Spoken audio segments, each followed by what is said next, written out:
Silent Cowboy bought a mysterious Apache woman for $3, only to learn she was the tribe chief's wife.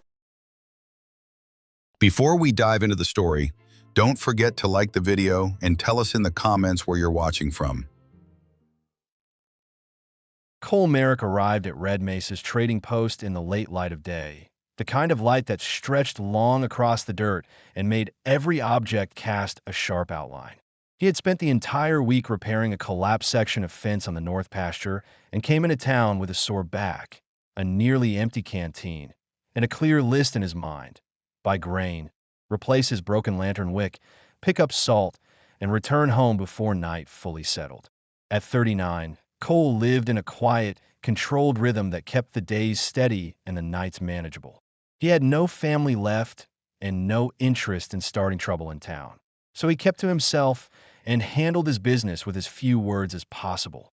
He stepped down from his horse and tied the reins loosely to a splintered post. As he did, a sharp burst of laughter cut through the stillness behind the building. It wasn't the relaxed kind of laughter that came from whiskey or friendly talk. It was harder, edged with something careless. Cole felt his stomach tighten before he even turned. He recognized that sound from years of drifting between ranch jobs where violent men often used humor to cover their meanness. He walked around the corner slowly, keeping his shoulders low and his hands loose near his pockets. He did not want to provoke anyone or give them the impression that he was looking for confrontation. When he cleared the corner, he saw three outlaws gathered beside a battered wagon. Their clothes were stained from travel, their boots were crusted with mud, and their eyes had the restless, unpredictable look of men who avoided work and chased easy profit. Tied loosely near the wagon wheel stood a young Apache woman. Her wrists were raw from rope burns, her bare feet pressed unevenly into the cold dirt, and her breathing seemed small and controlled, as if she were forcing herself not to show distress. Her hair hung down in heavy strands, covering part of her face. Her clothing, a torn piece of deerskin, looked as though it had been ripped during a struggle. She didn't move her head or shift her weight. She looked like someone who had run out of options long before Cole arrived. One of the outlaws, a tall man with a sunburned neck, held up 3 silver coins and waved them like a joke. "For $3, he said to his companions, "she's yours. She ain't claimed by nobody." Cole felt his jaw tighten. The word struck something in him he didn't show on his face. Years ago, during a range dispute that cost his brother's life, Cole learned what it meant to see a person stripped of dignity. He had watched his brother's killers treat the body as nothing worth respecting. That memory lived under his ribs even now, and he felt it rise again as he looked at the woman's wrists. He stepped forward without a word, pulled 3 coins from his coat, and placed them into the outlaw's hand. He did not ask for explanations because explanations would only make the situation more dangerous for her. The outlaws exchanged surprised glances. They clearly expected someone to haggle or demand proof of ownership. Instead, they got a silent man who ended the exchange without argument. "Pleasure doing business," the outlaw said, awkward now that the deal was finished so fast.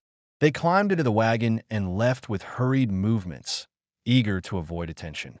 Dust lifted around the wheels as they rode off. When they were gone, the yard fell silent. Cole approached the woman with slow, steady steps. He didn't want her to think he intended to harm her. He kept his voice low.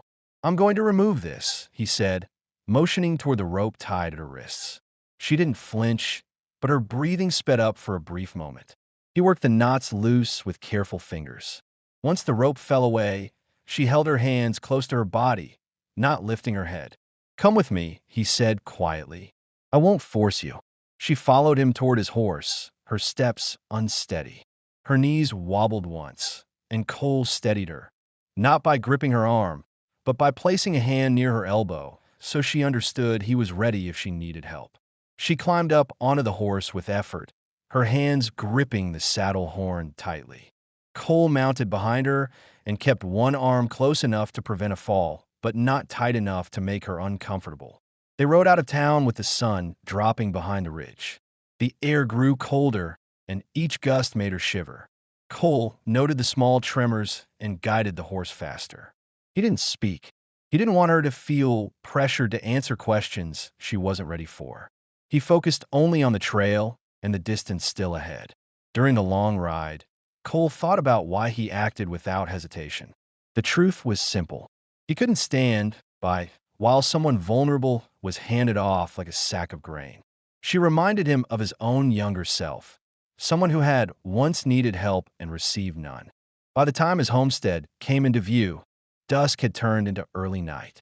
His cabin stood on open land, built from cedar he cut himself, its single chimney releasing a small trail of smoke. He brought the horse to a stop near the gate and dismounted. The woman hesitated, her shoulders lifting slightly as though preparing for something harsh. Cole extended his arms in a cautious offer of assistance. "You're safe here," he said, keeping his voice steady. She let him help her down. When her feet touched the ground, she swayed in place, then steadied herself. She clutched the front of her torn clothing to keep the cold out. He opened the cabin door. "You can go in first," he said. She entered slowly, scanning the room with cautious eyes. Inside, Cole's cabin was warm and plain. A stove burned quietly in the corner. A wooden table with 2 chairs sat near the window. A single bunk rested against the far wall. He placed his hat on a hook and kept his distance so she wouldn't feel trapped. "There's a blanket on the bunk," he said. "You can take it." She moved toward it with small, measured steps, lifted the blanket, and wrapped it around her shoulders. Her breathing eased slightly. She sat near the stove, holding the blanket close to her chest. Cole prepared a simple broth, careful not to make sudden movements. While he worked, he noticed how she kept her hands close, how she watched but didn't speak, how she avoided eye contact but listened to every sound. He placed the bowl on the table, then stepped away. "When you're ready," he said, "it's yours." She ate slowly, keeping her posture tight. Each spoonful seemed like an effort made from necessity rather than comfort. When she finished, she whispered one word, barely audible. "Nayeli." Cole heard the name clearly despite how quiet it was. He nodded once, acknowledging it without pressing her for anything more. "I'm Cole," he said. She lowered her eyes again, but something different settled in her expression, a cautious acceptance, maybe the first sign that she was willing to understand her surroundings. He did not ask her to explain what had happened. He didn't need the details yet. All he needed to do was keep the cabin warm and quiet. Cole sat on the edge of his bunk, leaving the warmer chair for her. She shifted closer to the stove, tucking her feet under the blanket. The lines on her face softened as the heat reached her skin. Her silence remained, but it no longer looked like a shield. It looked like exhaustion. Cole watched the fire glow across the floorboards and allowed the room to settle into a calm he hadn't felt in years. Tonight, neither of them had to face the world alone. The night passed without a word between them, the cabin settling into a steady rhythm of crackling wood and faint wind slipping through the edges of the window frame. Cole slept lightly, the way he always did when someone unfamiliar was under his roof. Every shift of her chair or change in her breathing registered in the back of his mind, not from suspicion, but from the instinct to make sure she didn't panic or fall apart in the dark. By the time the sky began to lighten, he was already awake, sitting quietly on the edge of the bunk with his boots on, elbows resting on his knees as he watched the faint glow push against the window. Nayeli hadn't moved much through the night. She had curled up in the chair nearest the stove, the blanket wrapped tight around her shoulders. Her posture was controlled even in sleep, as though her body didn't trust full rest yet. Her feet remained pulled in, her fingers lightly gripping the blanket's edge. When the morning light spread slowly across the floorboards, she stirred, blinking against the brightness with a quick inhale that showed her momentary disorientation. Cole stood, but he didn't step toward her. He wanted her to know she had room. "You're safe," he said quietly, his tone even. "It's morning." She sat up straighter, adjusting the blanket with slow movements. Her eyes scanned the cabin, taking in the stove, the table, the tools on the wall, and the small shelf of supplies. Nothing about her expression showed fear, but every detail of her posture suggested she was preparing for possible demands. Cole recognized that instinct. He had seen it in men who'd been held captive in range wars. in women who fled violent homes, and even in himself after losing everyone he depended on. Cole walked to the stove and opened the vent. "I'll start breakfast," he said. "You can take your time." Her gaze followed his hands, watching how he moved, checking for signs of impatience or forcefulness. When she saw none, her shoulders lowered just slightly. She didn't speak. She didn't need to. Her silence had its own language, and Cole understood that words weren't always helpful. He poured water into a tin pot and set it over the fire. He cracked 2 eggs into a pan, added a small scoop of cornmeal, and placed slices of leftover biscuit on the warmer. Every movement was slow and deliberate, so she could follow what he was doing. He didn't want her startled by sudden noise or unclear intentions. While he cooked, Nayeli stood from the chair. Her balance wavered for a second, her legs stiff from the night and bruises still hurting, but she steadied herself by placing one hand on the table. Cole took a half step back to show he wasn't trying to direct her movements. "You can sit anywhere you want," he said. She chose the chair opposite the stove, the one farthest from the door. Her eyes flicked briefly toward the exit, as though checking that it wasn't blocked. Cole noticed the glance and quietly shifted to the side, so there would always be a clear path for her. As the food warmed, he took a small stack of folded clothes from a crate near the bunk, soft, worn garments he no longer used. "If you'd like these," he said, setting them on the table, "they're clean. They'll fit well enough until I can trade for better." Her eyes remained on the pile for a long moment. When she finally reached for the top shirt, she did so with careful fingertips, as if expecting it to be taken back. She unfolded it slowly, tracing the seams with her thumb. That small gesture told Cole more than any explanation could. She wasn't used to being offered things without a price attached. The eggs finished cooking, and Cole placed a portion on each tin plate. He set hers near her elbow, then stepped away to give her space. She ate quietly, each bite measured.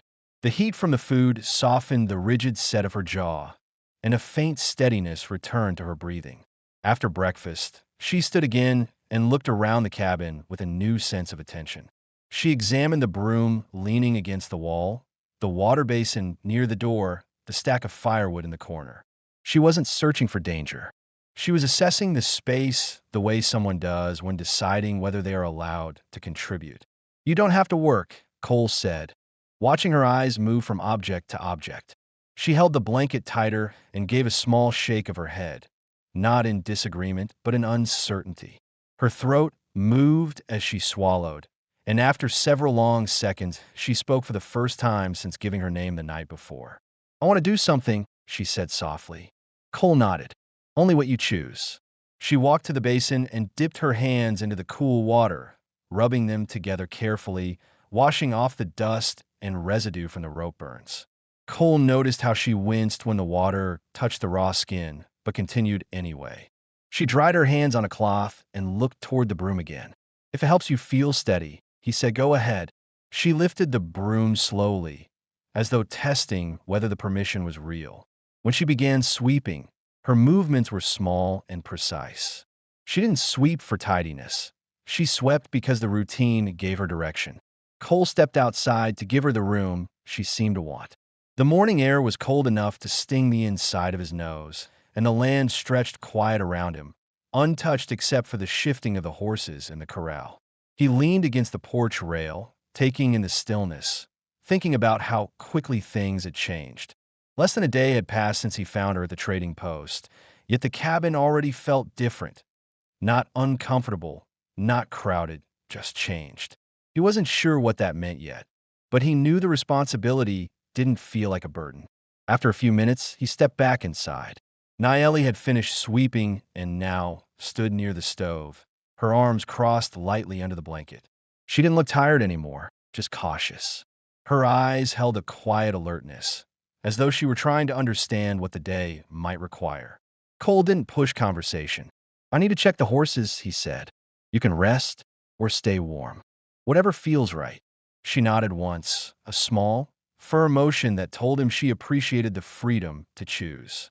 As Cole reached for his coat, Nayeli watched him with a steady, unreadable expression. It wasn't fear. It wasn't full trust either. It was something in between, a careful evaluation of a man who hadn't taken advantage of her silence.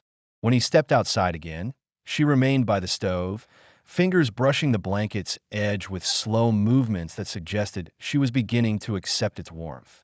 Cole looked back through the window once. She wasn't watching him. She was examining the cabin with a new awareness, as though trying to understand where her place might be. For the first time in a long while, he felt the beginning of something that wasn't loneliness. The sun rose fully by the time Cole finished checking the horses. A faint layer of frost clung to the top rails of the corral, and his breath came out in short streams as he walked the fence line, inspecting every board. Nothing seemed disturbed, but he still checked twice out of habit. Years on the range taught him that overlooking a broken rail or loose nail could cost him a horse by nightfall. When he finished, he wiped his hands on his pant leg and looked toward the cabin. Naeli stood in the doorway. She didn't step out. She kept one hand lightly on the frame, her blanket wrapped securely around her shoulders. Her eyes moved across the land, taking in the wide stretch of dry field, the cottonwood tree near the creek bed, the smoke rising from the fence posts he had burned last season. She examined everything with careful, steady attention. This was different from the way she looked around the cabin earlier. Out here, the world was larger, and the uncertainty of open space made her posture rigid. Cole didn't approach her. "You can come out if you want," he said calmly. "No one else is around." She hesitated, her toes curling against the wooden threshold. The early air was cold, but that wasn't what held her in place. Her breathing quickened slightly as she looked out toward the open land. Cole stayed several steps away, giving her nothing that might feel like pressure. After a long moment, she stepped out. Her feet pressed into the frost-covered dirt, and she inhaled sharply at the chill. She didn't retreat, though. She tightened the blanket around her and took another step. Cole watched her eyes widen as she scanned the quiet fields. She looked toward the corral, then to the distant ridge, then to the creek that ran shallow behind the tree. Her shoulders rose and fell with each careful breath. "You're doing fine," Cole said softly, keeping his voice even. She looked at him once, then moved her eyes back to the land. The small flicker of awareness in her expression suggested she was taking note of the openness, the absence of restraints, the lack of men shouting orders, the simple stillness of a place where nothing demanded her immediate obedience. Cole walked toward the barn. "I need to haul in some wood," he said. "If you want to walk a little, you can stay near the porch." She followed him with her gaze, then took a few steps across the yard on her own. She didn't walk far. She stayed within the distance, where she could return to the doorway quickly. But each step she took was deliberate. Her movements were tentative but controlled, like someone relearning how to stand in a world not built for fear. While Cole worked, she examined the things he passed without noticing. An old bucket with rust along the rim, a rope coil left from last summer, the small trough he used when treating sick horses. She crouched near the trough and touched the rim lightly, as if trying to understand the shape of objects in this unfamiliar life. Cole returned with an armful of chopped wood. As he placed the pieces into the stack beside the cabin, Naeli straightened from her crouch and watched him quietly. She said nothing, but her expression had shifted. The tightness around her eyes was softer than the night before. "You can help me choose a few pieces for the stove if you'd like," Cole said, making sure the offer held no obligation. She stepped forward and knelt beside the pile. Instead of grabbing the first piece, she examined each log, tracing the grain with her fingers, checking the size as though trying to match what she saw to how the stove burned earlier. When she selected 3 pieces, she held them in a careful bundle and looked at Cole for silent confirmation. He nodded. "That'll burn well." The acknowledgement made a subtle change in her posture. She stood taller as she carried the wood into the cabin. When she returned, her steps were smoother and her breathing steadier. Cole noticed the difference. He didn't comment on it, but he kept the observation in mind. Moments like these mattered. They were small, but they shaped the path forward. As they worked through the morning, a distant sound cut across the quiet land, a faint rhythm of hooves on packed earth. Cole lifted his head immediately. The sound wasn't close, but it was clear enough to raise concern. Naeli froze mid-step, her fingers clutching the edge of her blanket. Cole listened carefully. "Someone's riding," he said, keeping his voice steady. "Not toward us yet." Naeli stepped backward until her shoulders touched the cabin wall. Her breathing changed, growing shallow and rapid. Cole held up a hand to show he wasn't moving toward her. "No one's coming in," he said. "They're passing the north ridge." She turned her head toward the sound, but didn't step forward. Her eyes held a deep tension Cole hadn't seen until now, something rooted far deeper than yesterday's exhaustion. She wasn't just afraid of men. She feared being taken again. "They won't see this place from the ridge," Cole added. "It's hidden by the slope." Naeli didn't speak. She pressed her palms flat against the wall, grounding herself against something solid while the distant hooves faded into the wind. When the sound disappeared entirely, she closed her eyes for a moment, steadying her breath in slow, deliberate pulls. Cole waited until her breathing settled before continuing his work. "You did fine," he said quietly. "You stayed aware." "That's good." She opened her eyes and looked at him, really looked for the first time that morning. There was no accusation in her gaze, no suspicion, just a cautious attempt to read his sincerity. Cole returned to the woodpile, letting her have the space she needed. He could feel her watching him, not out of fear, but because she was trying to understand him piece by piece. By noon, the sun warmed the yard enough that the frost melted into thin lines of moisture along the porch rails. Cole stood with his arms rested loosely at his sides, waiting to see whether Naeli would go back inside or remain outdoors. She chose to stay outside. She sat on the porch step, her blanket pulled around her knees, watching the land with a focus that suggested she was trying to learn the shape of her new surroundings. She didn't speak, yet her silence no longer felt defensive. It felt observant. Cole kept his distance, but remained close enough for her to feel she wasn't alone. Neither of them knew what the day would bring next, but the shift between them had begun, quiet, cautious, and real. By the fourth morning hour, the sun had climbed high enough to cut through the chill, casting a clean light across the yard. Cole stepped out of the barn, carrying a coil of rope, the weight of it resting against his hip as he walked toward the corral. One of the younger horses, a bay gelding with a habit of testing weak boards, had kicked loose a slat overnight. Cole needed to reinforce the corner before the animal figured out how to slip through it. Naeli stood near the porch, watching him while holding a tin cup of warm water. She hadn't spoken yet, but her posture was different from the day before, straighter, less guarded. Her blanket had been folded neatly on the bunk inside, and she wore one of Cole's old shirts tucked to the sleeves to fit her arms. It hung loose on her frame, but she moved in it with more confidence than she had in the torn deerskin garment. Cole approached the broken rail, laying the rope beside his boots. "This corner needs fixing," he said, keeping his voice neutral. "Takes two people to hold it steady." Naeli glanced at the damaged section, then at Cole. She didn't answer immediately, but the way she stepped down from the porch and crossed the yard told him she intended to help. When she reached his side, she placed her hands on the loose board without waiting for instruction, gripping the wood firmly while keeping her feet planted in the dirt. "Hold it level," Cole said gently. "I'll drive the nails." She nodded once. No hesitation, no trembling. He positioned the new board and hammered each nail with controlled force, the sound echoing across the empty land. Naeli kept the board steady, her fingers tightening as each blow sent minor vibrations through the wood. She didn't flinch. She didn't shift her grip.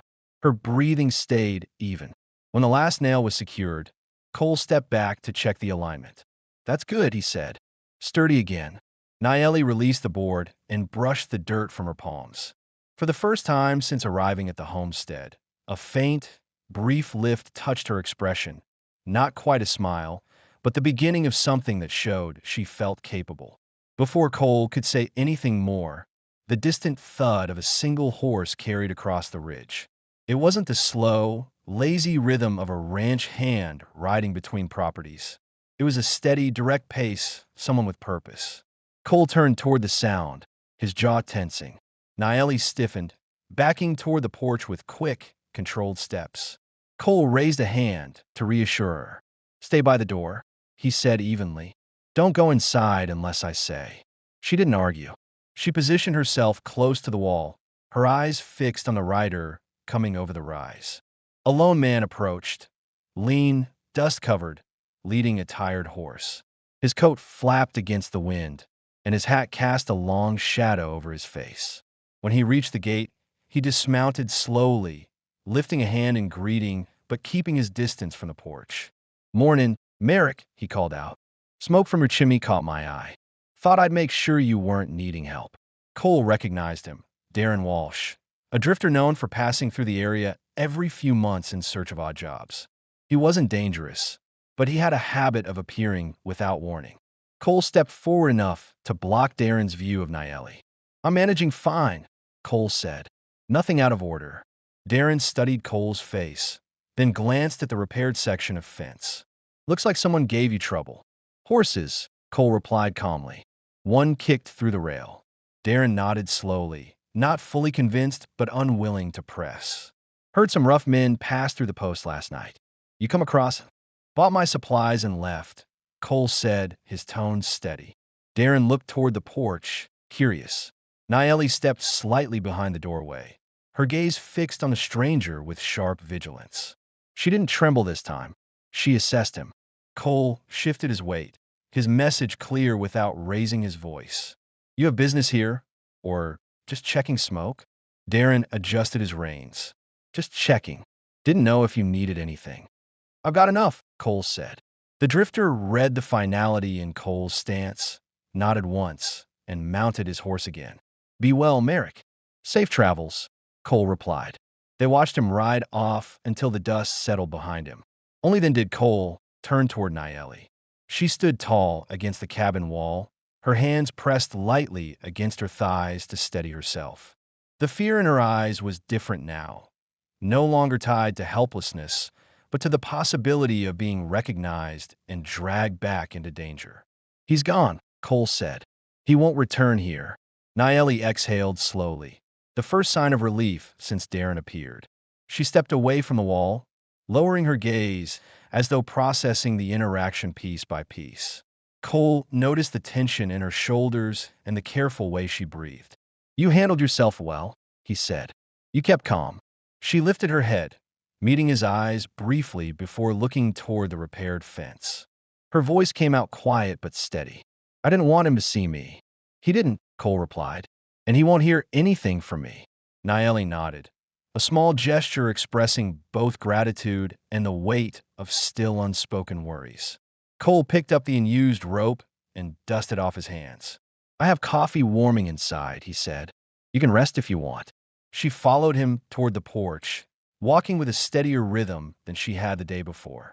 When they entered the cabin, she moved toward the chair near the stove without prompting, her shoulders relaxing into the warmth. Cole poured coffee into a tin cup and placed it on the table where she could take it when ready. "Work's lighter now," he said. "You don't need to do anything else today." Nayeli traced the rim of the cup with her fingertip, absorbing the heat. She didn't speak, but the stillness in her posture spoke clearly. She felt safe enough to stay seated, safe enough to breathe normally again. Outside, the land remained quiet. The repaired fence stood firm. The passing rider was gone. For the first time since she had arrived, the cabin felt like a place that might hold stability instead of fear. And for Cole, the weight of solitude had shifted subtly but undeniably. By late afternoon, the air had grown warmer, and a slow wind drifted through the open field behind the cabin. Cole carried a bucket of water from the creek, setting it beside the porch with a dull thud. He planned to clean the tools before nightfall, but he paused when he saw Nayeli sitting on the lower porch step. She had her knees drawn close, her hands folded loosely around her ankles, watching a thin trail of ants move across the ground. Her posture held none of the panic from earlier, but it carried a heaviness, like she was thinking through something she hadn't found the courage to say.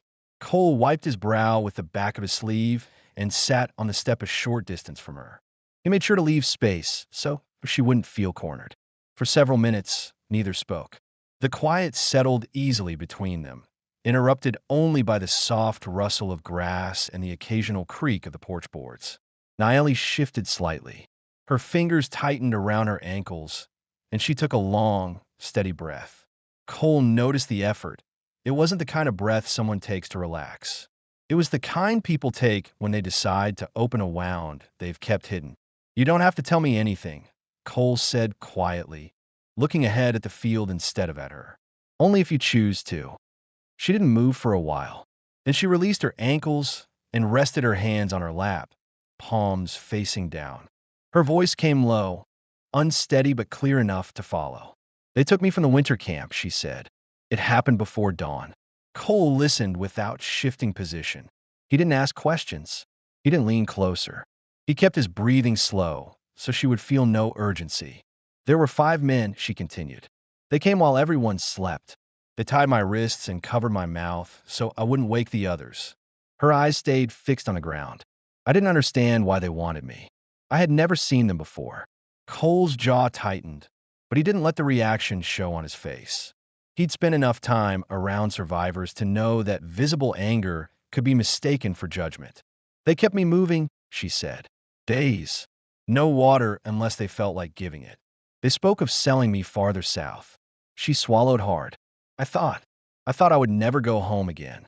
Cole stayed still, letting her pace guide the moment. They laughed when I asked to be taken back, she said, her voice thinning. One of them said no one would look for me, that I was forgotten. Her hands curled into loose fists. She didn't cry. She didn't tremble. She told the story the way someone does after pushing it down long enough that the words come out flat and dry. Cole's voice remained steady. They were wrong. She lifted her head slightly at that. Her eyes glistened, but she didn't let a tear fall. She looked at him as if trying to measure whether he believed what he'd said or simply felt obligated to say it. He continued, tone firm but quiet. You weren't left behind. Someone will be looking. She exhaled slowly, her shoulders lowering a fraction. Before she could speak again, a sharp clatter sounded from the barn. Both of them turned their heads immediately. Cole rose to his feet in one fluid motion and stepped off the porch. Stay here, he said. Nayeli didn't move, but watched him with alert eyes. Cole approached the barn cautiously. He didn't hear voices or footsteps, just the steady shifting of something large inside. When he reached the doorway, he saw the bay gelding circling in the stall, ears pinned, eyes wide. The rope that tied the stall gate had snapped, and the horse had kicked a shovel over. Cole stepped inside slowly, keeping his voice low and steady. Easy. Settle now. The gelding snorted, stamping once. Cole moved with measured steps, grabbing a fresh rope from the peg and securing the gate again. After several moments, the horse calmed, lowering its head. When Cole returned to the porch, Nayeli stood now, worry evident in the stiff set of her shoulders. Just the horse, Cole said. He got spooked. Nothing else. She nodded, but remained standing, her hands clasping the edge of the blanket she'd laid on the porch rail earlier. Cole sat again and waited, giving her the choice to continue or step away. After a long pause, she returned to her place on the step, though she sat slightly closer this time. Not enough to touch, but enough to show she didn't feel threatened by his presence. There is more, she said quietly, but I do not know how to speak it yet. You can take your time, Cole replied.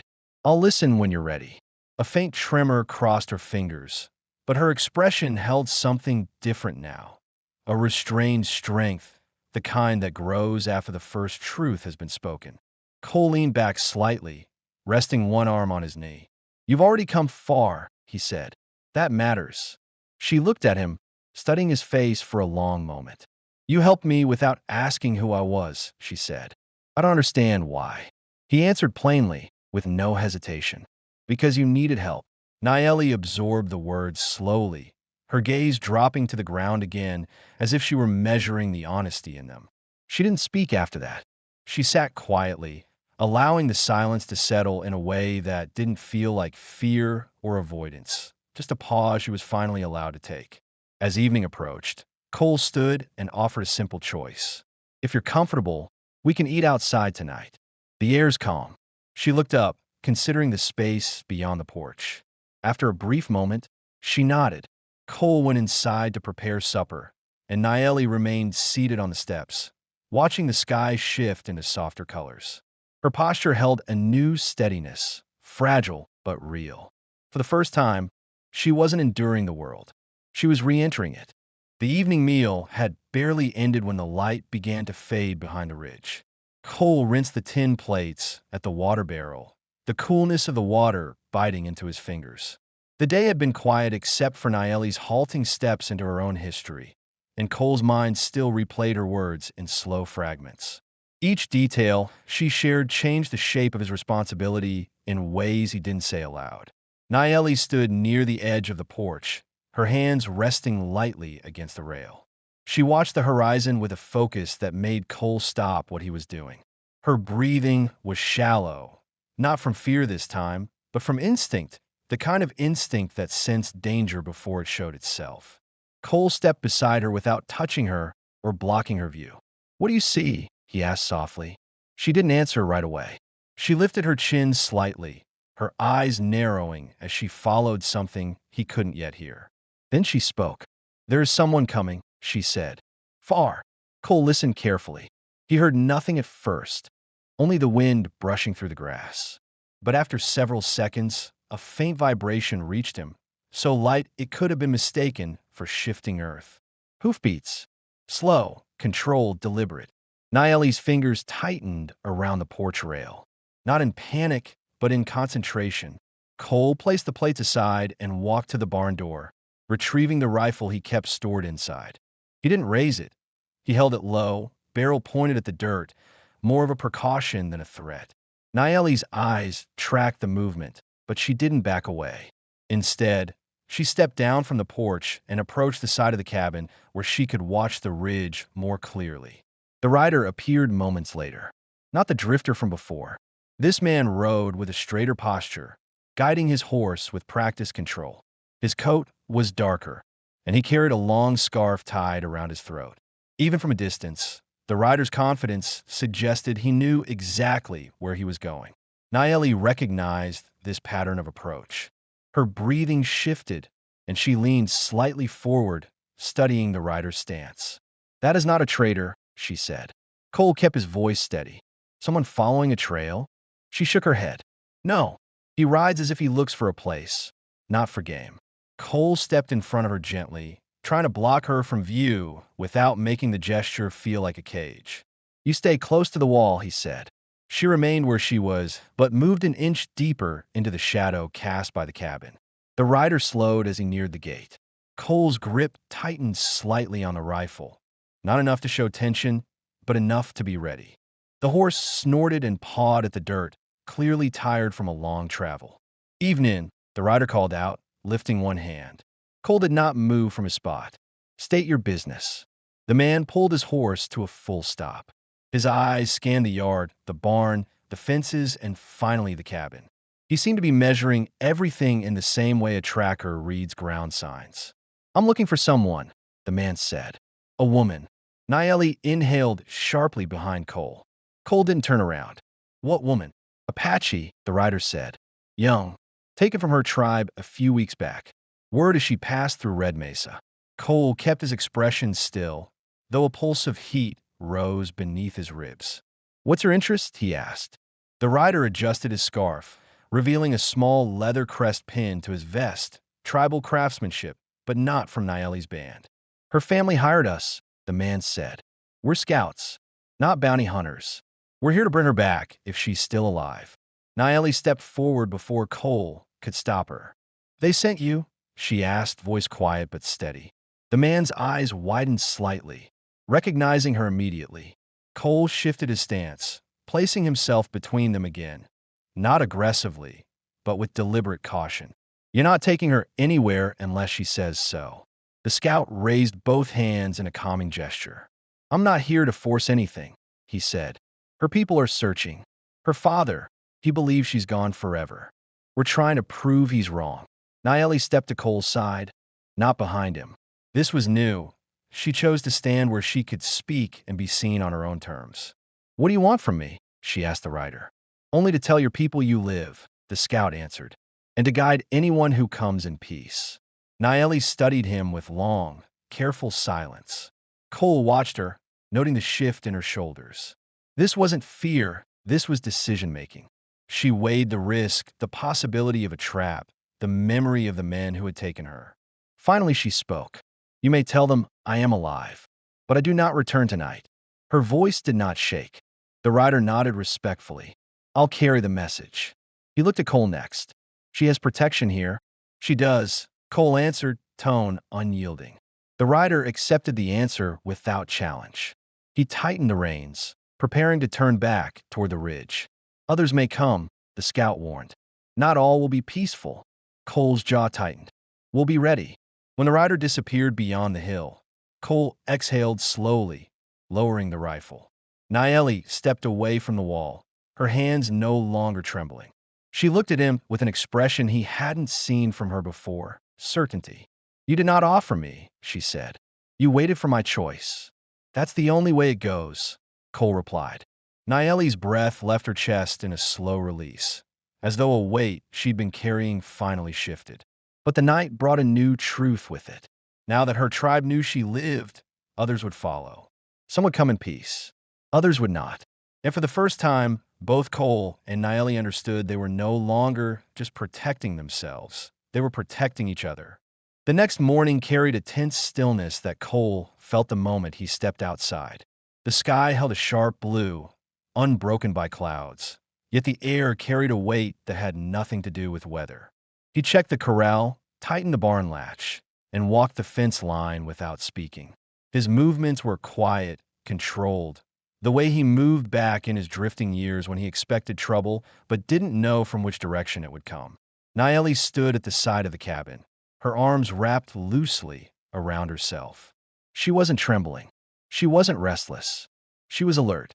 Her eyes followed the slope toward the northern ridge, the same place the scout had ridden over the evening before. She scanned the land with a focus Cole hadn't seen until now. Measured, steady, purposeful. Cole approached her. "You sense something?" he asked. She didn't look at him. She kept her eyes fixed on the ridge. "Yes," she said softly. "The land feels wrong." Cole didn't dismiss her warning. People who live close to the earth often perceived changes before sound or motion revealed anything concrete. He rested a hand on the butt of his holstered revolver, not drawing it, just acknowledging the possibility that they wouldn't get another calm morning. Nayeli stepped closer to him. "If more men come like those who took me," she said, voice steady but low, "they won't ride alone." Cole nodded. "If they come, we handle it together." A faint thump reached them, one hoofbeat, then a second, then several more. Not a single rider. A group. Nayeli's eyes sharpened. "That is not my people." Cole moved her gently behind him and walked toward the barn door where he kept the rifle. He didn't hurry. Panicked movements only wasted breath. When he stepped outside again, rifle in hand, he scanned the ridge carefully. 3 riders appeared first. Lean horses, tired from long travel, carrying men who did not ride with tribal discipline or scouting caution. Their posture carried the looseness of bandits, not the intent of rescuers. 2 more followed behind them. 5 in total. Cole recognized one immediately. One of the outlaws from the trading post, the same man who had taken Cole's 3 coins with a careless grin. Nayeli inhaled sharply behind him. "They are the ones," she said. 2 of them held the ropes. Cole didn't look back. He kept his eyes on the riders approaching the gate. "You're not going anywhere," he said quietly. The outlaws slowed their horses to a stop near the fence. The leader, broad shoulders, a scar running across his chin, raised his hand lazily. "Morning, Merrick," he called out. "Heard you bought something that ain't yours." Cole didn't move. "Nothing here belongs to you." The outlaw smirked. "Funny thing, folks in red, Mesa told us you rode off with a girl we were planning to sell." Cole's voice dropped to a deeper calm. "She wasn't yours to sell." Another rider leaned forward in his saddle. "We could have gotten good money for her. You owe us." Nayeli stepped beside Cole. Not behind him, not hidden.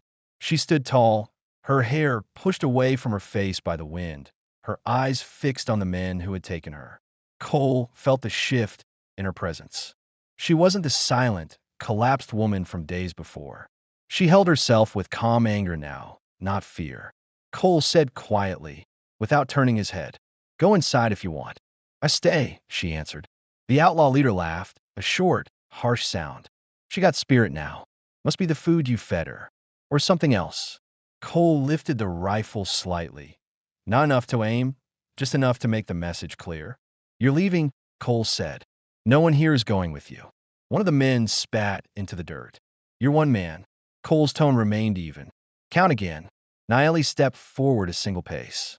Her posture straightened, and she lifted her chin, showing the scars on her wrists openly, as a statement of truth, not shame. "You took me from my home," she said. "I will not go with you again."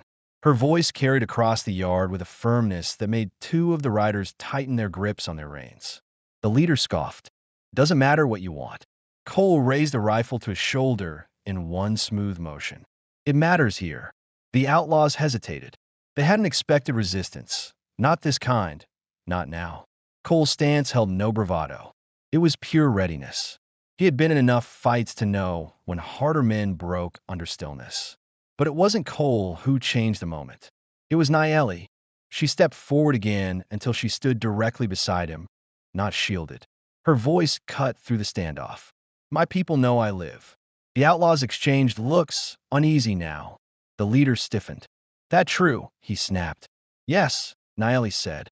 "A scout left yesterday to warn them."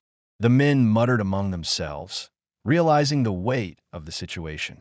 If her tribe was coming, their window for any profit was gone. Worse, they could be hunted. Cole didn't lower the rifle. "You heard her." "Right away." The men hesitated a moment longer, calculating risk. Finally, the leader ripped his reins sharply and turned his horse. "This ain't over," he called out. Cole's voice carried steady behind him. "It is here." The group rode off, kicking up dust in a hurried retreat. When they disappeared over the ridge, Cole lowered the rifle slowly. His breath escaped in a long exhale, not relief, readiness easing. Naeli stood frozen for a moment, processing the danger that had just passed. Her shoulders rose and fell with deep breaths she was forcing into steadiness. Cole turned toward her. "You did well," he said. She met his eyes directly. "They would have taken me if you were alone." "And they would have taken me if you weren't here," he answered. Her eyes softened, the adrenaline fading into something heavier. Without thinking, she reached for his arm. Not tightly, not out of desperation, but with purpose. The touch was brief, but it carried a weight neither of them ignored. Cole didn't pull away. For the first time, she let herself lean slightly closer, not for protection, but for grounding. "You're safe here," he said. Naeli nodded. "And you are not alone." They stood in the yard as the last dust from the outlaws settled, both aware that the choices made today had tied their lives together more tightly than before. The morning after the outlaws retreated, the land around Cole's homestead carried a tightened stillness. Even the horses moved with sharper attention, ears flicking toward distant sounds. Cole saddled his gelding to ride the perimeter, wanting to judge how close the outlaws might still be. But before he even reached the gate, a faint pulse of movement on the western ridge stopped him cold. Naeli stepped out of the cabin at the same moment, her eyes narrowing toward the shifting line of figures appearing against the early light. She knew long before Cole did what she was seeing. "It is not the men from yesterday," she said. "These ride with order." Cole studied the approaching group. 6 riders moved in a tight formation, not bunched like bandits, not scattered like drifters. They held their reins with a practiced steadiness. Their horses were lean, fast, carefully chosen for endurance. The air carried no shouting, only the low rhythm of disciplined travel. Naeli wrapped her arms around herself, not in fear, but because something inside her braced for impact. Cole spoke quietly. "Your people." She took a slow breath. "My chief," she said. "He has come." The riders descended the slope and stopped several yards short of the fence. At their center rode a man who held himself with calm authority. His buckskin coat carried beadwork denoting rank, not vanity, and the lines on his face showed years of leadership shaped by hardship rather than cruelty. His gaze swept the homestead, lingering on the repaired fence, the barn door slightly ajar, the smoke curling from the chimney. Then his eyes found Naeli. She stepped forward, her movements controlled and precise, though the weight in her shoulders had grown heavy. Cole felt the shift in her breathing, quiet and deep, a struggle to stay steady when everything inside her wanted to recoil from the past she had barely escaped. The chief dismounted slowly. Two warriors followed suit. They said nothing as their boots touched the ground. The chief stood still for several seconds, examining Naeli with an expression that held both anguish and disbelief. "Naeli," he said, voice low, filled with relief that seemed to fight through layers of exhaustion. She swallowed, not breaking eye contact. "I am here," she answered. The chief took one step forward, then stopped as if the distance held more history than the ground beneath him. Naeli didn't run to him. She didn't avert her gaze. She faced him with a quiet dignity that Cole had watched grow over the past days. The chief's next words came evenly. "We believed you lost. Word reached us only yesterday that you had lived." "I lived," Naeli said, "but I did not return the same." Her voice held no tremor. She was telling a truth without shame. Cole stood a few steps behind her, his rifle left inside the cabin by choice. He did not want to appear as a threat, nor as a coward. He kept a neutral stance, hands visible, ready only if needed. The chief shifted his attention to Cole. "You sheltered her," he said. Cole's voice remained measured. "She needed a safe place." One of the warriors stepped forward, eyes sharp. "Did you harm her?" he asked bluntly. Naeli cut off the question with a curt shake of her head. "He did not," she said. "He gave me warmth, food, silence, nothing else." The chief raised a hand to silence the warrior, then focused again on Naeli. "You were taken by men who meant harm," he said. "We feared the worst. When the scouts showed us where you might be, we came without delay." Naeli's shoulders lowered slightly, not from fear, but from the weight of being seen. "Thank you," she said quietly. The chief's expression hardened with purpose. "If you wish to return with us now, we leave before the sun climbs high. You will be protected. Those who took you will be hunted." A long silence filled the yard. Naeli did not answer immediately. Her fingers curled slightly at her sides. Cole kept his gaze forward, not toward her. This was her decision, not his. After several steady breaths, Naeli spoke. "I cannot return yet." The warriors exchanged startled looks. The chief remained still, though his eyes tightened with concern. "You're not bound by anything here," he said. "Why stay?" Naeli turned her head slowly toward Cole. She didn't reach for him or lean closer. Her gesture was small, just enough to show where her certainty came from. "He did not buy me as a possession," she said. "He freed me from men who would have traded me again. He allowed me to choose my steps." She returned her gaze to the chief. "My spirit is not steady enough to go home. I must find it again." The chief considered her words with deep attention. "You choose to stay with him?" he asked. "Yes," she said. "For now." Cole felt the statement settle inside him with a surprising weight. He hadn't asked for her loyalty. He hadn't earned it through promises. She chose freely, and that truth struck him harder than any fight ever had. The chief walked closer, stopping at a distance that respected her space. "If you remain, it must be with honor," he said. "Not captivity. It is not captivity," Naeli replied firmly. Cole finally spoke, his voice steady but sincere. "She can leave whenever she chooses. I won't stop her." The chief studied Cole for a long moment, reading him the way experienced leaders read men on battlefields, through posture, tone, and stillness rather than words. At last, the chief gave a single nod.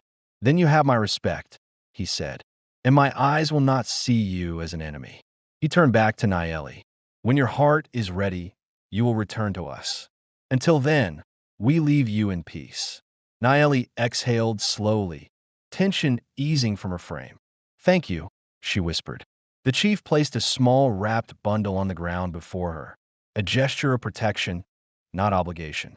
"For strength," he said, "and for the days ahead." He mounted his horse, and the warriors followed. They rode away in a disciplined line, their shadows shrinking across the ridge. Only when they disappeared completely did Naeli's shoulders relax. She closed her eyes, grounding herself. Cole stood quietly beside her, unsure what she needed. Naeli opened her eyes and looked at him with steady calm. "I stay because I choose to," she said. And for the first time, the words sounded not like survival, but belonging. The morning after the chief's departure began with a quieter sky than any Cole had seen in weeks. No distant hoofbeats, no shifting dust on a ridge, no feeling of being watched. It was as if the land had exhaled with them. Cole stepped outside to split kindling for the stove, the rhythmic thud of the axe grounding him in a way he hadn't felt since before the outlaws ever appeared at the trading post. Nayeli stood near the porch, wrapping her hands around a clay cup filled with warm broth. She watched Cole work, not from caution, but from curiosity, the same curiosity she had shown when examining the trough, the tools, the layout of the cabin. Today, however, something in her eyes held a deeper steadiness. Not just observation, understanding. Cole planted the axe into the stump and brushed with dust from his palms. "You slept better," he said, not as a question, but as an acknowledgement. She nodded. The night did not feel heavy. He saw the truth of it in the looseness of her posture and the way her breath came evenly instead of in tight, restrained pulls. She moved closer to him, stepping onto the packed dirt of the yard. "There's something I want to do," she said quietly. Cole waited. She reached for the axe handle, her hands sliding over the worn wood. "I want to learn the work here." Cole blinked once, surprised but not doubtful. "You don't have to." She shook her head. "I want to." Her choice carried weight. Not survival, not repayment, participation. Cole nodded and positioned her beside the stump.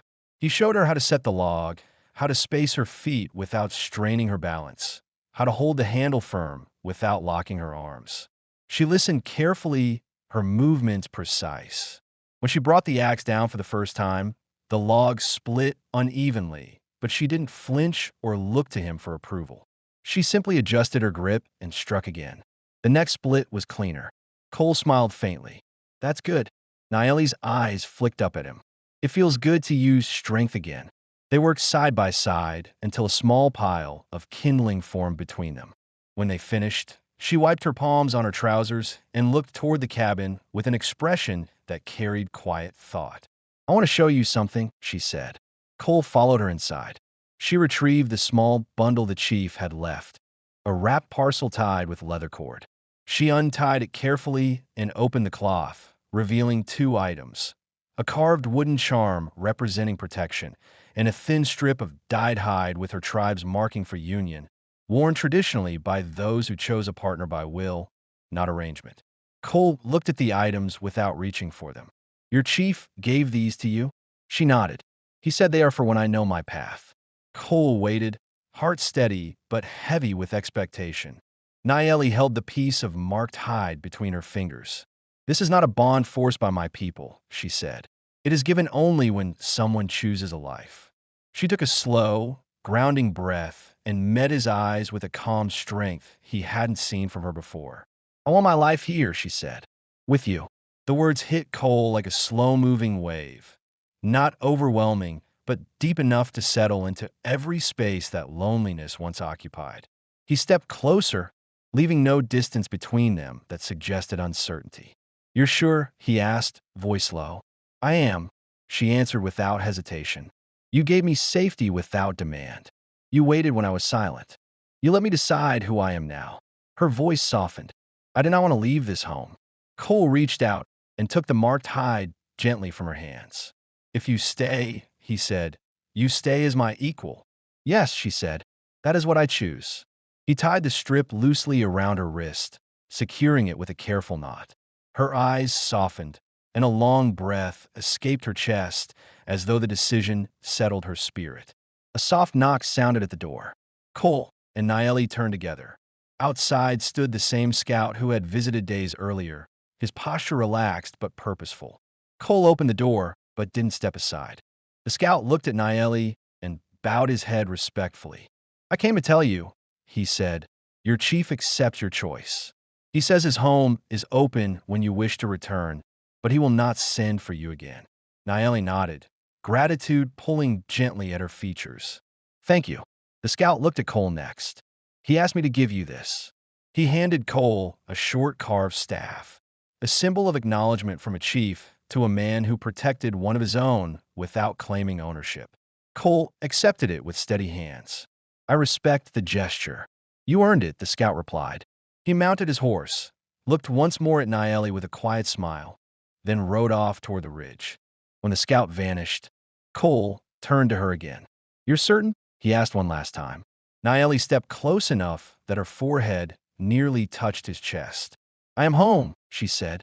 Cole exhaled slowly and placed a hand at her back, not pulling her, just resting it there, so she knew he understood. She leaned into him, not from weakness, but from acceptance. Later, as the sun lowered behind the ridge, they stood together near the corral, watching the horses settle into the dusk. The marked hide remained tied around her wrist. Cole's hand brushed hers, and she didn't pull away. Their silence wasn't distant anymore. It was familiar.